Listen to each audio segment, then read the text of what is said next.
The Great Barrier Reef is the world's largest coral reef. It stretches over 2,000 kilometers off Australia's northeastern coast.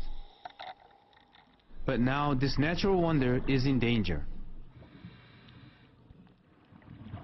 This coral has been bleached. The cause is linked to the rising ocean temperature. If it stays at this level, more coral will die or deteriorate. The Australian Institute of Marine Science says in the last 30 years, the Great Barrier Reef has shrunk by 50%. Some researchers say pollution as the cause. Among them is Professor John Brody. His research focuses on water runoff from land. That pollution comes from both agriculture and coastal development, including ports. The first stage of that was 20 years of science and research.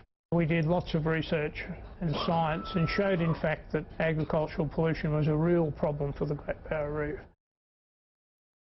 Fertilizers and pesticides used on farmland drain into rivers and into the sea, harming water quality. This in turn has a deadly effect on coral.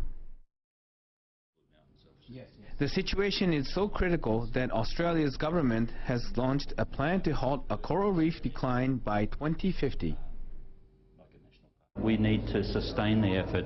It took us 100 years to cause the problem. It will take some decades to repair the water quality.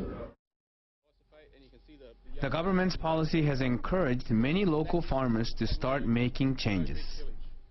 This sugarcane field, more than 100 kilometers inland, has its own water catchment system. It prevents fertilizers from getting into rivers and then to the sea. Water from the field is collected in a catchment. Then it is recycled and pumped back out to the field.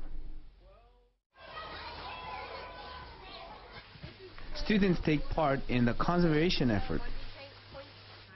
This school teaches that water quality is vital for the health of coral reefs.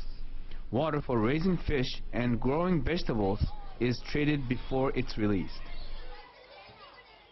Too much ammonia can kill fish, and that if we don't protect the reef as well, it won't be here for future generations.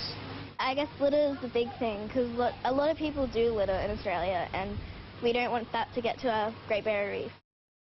And it's everything to do with protecting our reef, from watching how much rubbish you have, because that can go into drains to ruin the reef, around looking after our water streams, looking after the biodiversity. People, both young and old, do whatever they can to preserve the reef. Their steady efforts continue. Takeo Nakajima, NHK World, Sydney.